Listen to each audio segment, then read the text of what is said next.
Salut les billes. On se retrouve sur Airsoft Millennium pour un nouvel épisode. Et aujourd'hui, je vais vous proposer plusieurs de mes scénarios. Alors, il y aura un petit peu de tout, mais on reste sur du scénario qui n'est pas compliqué. Allez, on commence avec un scénario qui est très sympathique, qui met l'ambiance. Je l'appelle le jeu des dés. Alors, il consiste en quoi? C'est un MME, et à chaque fois que vous allez revenir à votre spawn principal, vous allez avoir deux jets de dés. Un qui va dire si vous avez un malus ou un bonus. Donc, admettons 1, 4, 6, bonus, et le reste, malus. Et ensuite, en fonction de ça, vous faites un deuxième lancer de dés. Et en fonction du résultat, vous allez avoir une petite fiche référente qui va vous donner votre malus ou votre bonus. Alors, je commence par les bonus. 1, seconde chance, tu dois te faire toucher 2 fois pour être out. 2, le shield. Si tu es touché qu'une fois en 5 secondes, tu restes en jeu. 3, gunner. Donc là, ça rentre dans les critères du règlement de notre association, mais concrètement, tu as le droit au full si ta réplique le permet. 4, masto. Tu as deux options de jeu en tant que masto. Soit tu joues à la réplique, ce qui veut dire que pour te sortir, il faut te faire toucher ta réplique, ou alors, tu poses ta réplique, tu prends une réplique d'arme blanche, hache, katana, couteau, peu importe, et là, la seule façon de te mettre out, c'est de te toucher à la main, au pied ou du bout de la réplique. C'est comme ça qu'on joue les mastos chez nous. 5. L'assassin.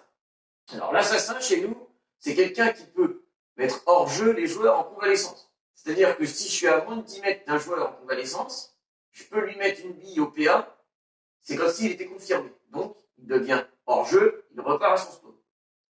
6. Le sniper.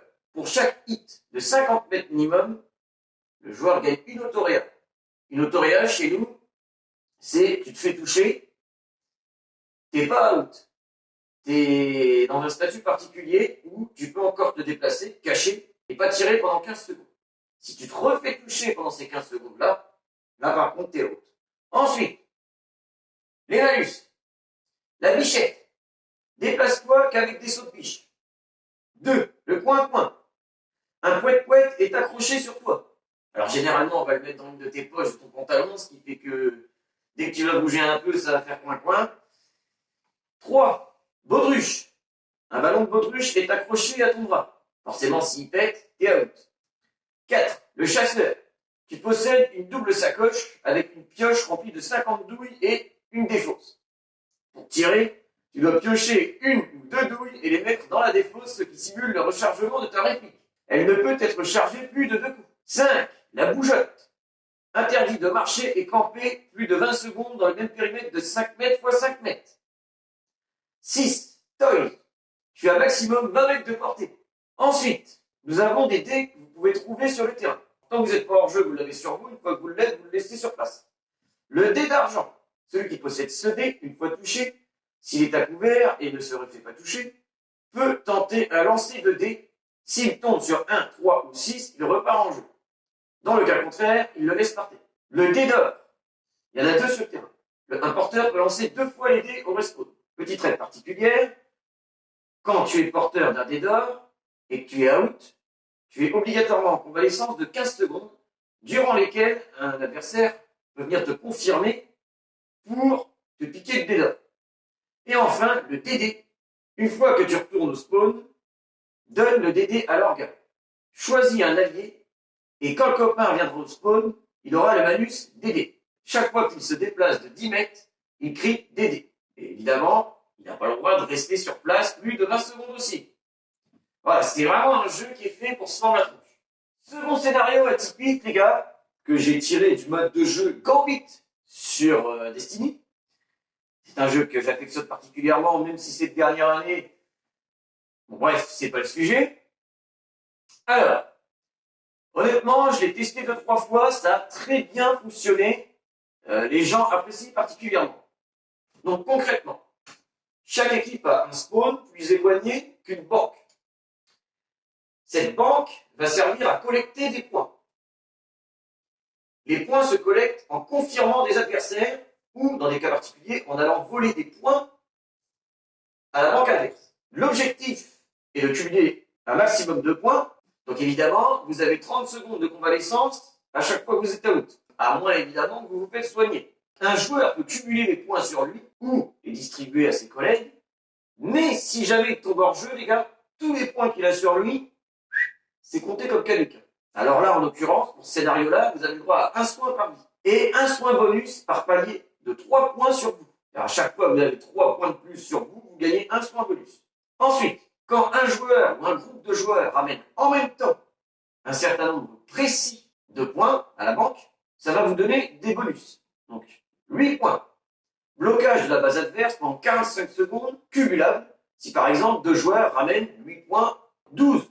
Donc, le commandant, il possède un chiffre de 2 touches tant qu'il est à 30 mètres de la base adverse. 18 points, le berserker, à l'atout mastodonte. Il ira essayer de frapper la base adverse. Si jamais il y arrive, les 10 prochains points cumulés par l'équipe adverse seront transmis à l'équipe du berserker. Bien entendu, une fois qu'il a réussi à frapper la base adverse, il doit retourner à son spawn s'il veut recommencer son objectif. Et s'il est éliminé, il repart à son spawn en tant que joueur normal. Si jamais vous ramenez 25 points en même temps à la banque, les gars, la base adverse surchauffe et en perd 10. Il y a des joueurs avec des atouts d'origine. Le médecin, le voleur, lui aussi peut piquer 10 points à la base adverse en la touchant, mais il doit réussir à revenir à la sienne avec les points, sans se faire mettre hors jeu. Le collecteur, il ne peut pas récolter des points via ses coéquipiers. Mais s'il ramène 10 points à sa base, il bloque celle des adversaires aussi pendant 1 minute. Le faucheur, il met 3 secondes pour effectuer une élimination confirmée. Mais il récolte le double de points. Objectif bonus, pour en finir les gars, de temps en temps, un orga sifflera à une position qui durera 2 minutes, sur laquelle il a mis une boîte à points. Chaque joueur qui la touche gagne 3 points. Voilà pour le scénario Gambit. Alors ensuite, un scénario qui revient souvent chez nous et qui est classique, qui a 2 variantes en fonction du terrain et des envies. Je l'appelle la traversée ou la traque. Concrètement, on a 3 zones qui forment un U, la première, et les 2 pattes, la seconde, la troisième, et au milieu de ce U, on a un carré qui forme la 4e zone. Donc, une équipe de trackers va toujours partir du fond de la zone numéro 4, la zone plus ou moins centrale, et une équipe de fugitifs va partir du fond d'une des pattes pour faire tout le tour du terrain et arriver à l'autre. Alors évidemment, ils ont 2 checkpoints intermédiaires, une fois qu'ils l'ont validé, ils repartent plus du début. Donc voilà. Et ensuite, on a le deuxième système où, par exemple, sur Putange, on a un grand plateau de jeu aménagé, plus ou moins dans l'axe de ce plateau-là. En haut, on a un fort. Et bien, ce fort-là, ça va être la base et le spawn de l'équipe des trackers. Et l'équipe des fugitifs va partir d'en bas du terrain et va devoir réussir à franchir la ligne supérieure du plateau pour gagner un point. Alors là, la différence, c'est qu'il n'y a pas de checkpoint intermédiaire. Vous devez avoir à peu près 70 mètres entre le bas et le haut. Et en gros, une fois que vous avez réussi à arriver en haut, vous gagnez un point et vous pourrez recommencer plusieurs fois. Ça aussi, c'est sympatoche. Alors évidemment, hein, comme d'habitude, vous mettez des systèmes de soins équilibrés. Et enfin, le petit dernier pour aujourd'hui, les gars, scénario encore atypique, Jurassic. Alors, c'est basé forcément sur la licence de Jurassic Park. Donc, vous avez une équipe de chercheurs qui s'est installée sur une île et qui a réussi à créer des dinosaures pour les étudier et, au passage, essayer d'en tirer des vaccins, des avantages pour la médecine. Et vous avez une milice qui a appris ce secret de paramilitaires qui, eux, veulent capturer les dinosaures pour les utiliser à des fins militaires. Donc, l'équipe des chercheurs va devoir protéger ces centres de recherche et ces dinosaures, et la milice va devoir aller récolter les documents dans les centres de recherche et neutraliser, confirmer et attendre l'extraction des dinosaures. Donc, oui, il va y avoir quelques dinosaures joués par les joueurs. Je m'explique, vous allez interpréter un dinosaure. Alors, ça peut faire rire, faut se prendre au jeu, les gars. Concrètement, il va y avoir les raptors, donc ils vont se jouer plus ou moins comme des zombies. Ça veut dire qu'ils n'ont pas de réplique, forcément. Ils doivent se planquer et réussir à toucher de la main un adversaire, mais ils ont un bonus. Toutes les 30 secondes, ils peuvent prendre un foulard dans leurs mains, courir sur 10 mètres en étant invincibles, et toucher de la main un adversaire, ce qui forcément le rend hors jeu, comme s'il l'avait bouffé. S'il n'est pas en mode bonus, il lui faut 3 billes pour se faire mettre out. Ensuite, vous avez forcément le T-Rex. Le T-Rex, ça va être le masto du scénario. J'avais pensé à ça. Si vraiment vous voulez vous mettre dans l'ambiance, vous prenez un peu de temps, vous chopez une bande son du bruit du T-Rex dans Jurassic Park quand il marche, ça fait une petite détonation. Vous mettez ça en boucle avec Audacity, vous mettez ça dans un téléphone avec une petite enceinte et vous le mettez sur le masto. Ça peut être une petite option d'ambiance sonore sympathique. Donc, le T-Rex. Évidemment, le T-Rex n'a pas le droit de sprinter, hein. Vous pouvez trotter, mais pas courir comme un déjanté.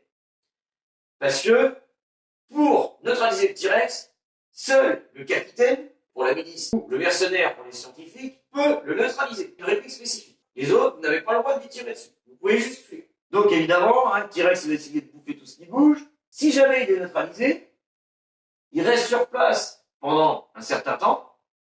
Et après, il repart à un spawn et il revient en jeu. Et enfin, vous avez le Triceratops. Alors lui, il est plutôt tranquille. Il est là, il fait sa vie et tout. Par contre, si vous venez le déranger, concrètement, si vous faites trop de bruit à un certain nombre de mètres autour de lui, là, il va s'énerver, il va chercher à vous charger. Et lui, c'est pareil. Il n'y a que le capitaine ou le mercenaire qui peut le neutraliser aussi. Donc, ces dinosaures-là, une fois qu'ils sont out, en convalescence, ils ont un certain temps sur place. Concrètement, ils ont 1 minute à attendre sur place si il y a des joueurs de la milice à côté d'eux, parce que ces derniers doivent attendre pendant 1 minute l'équipe factice d'extraction aérienne qui est censée venir pour extraire le dinosaure. Et ensuite, les gars, en fonction de votre terrain, vous mettez plusieurs bases de centres de recherche à défendre ou à explorer, maintenir pareil pendant 1 minute pour faire style que vous récupérez les documents qu'il y a dessus, pour les miliciens. Et voilà, le scénario est bouclé. J'espère que ce petit épisode-là vous aura plu et on se dit à la prochaine.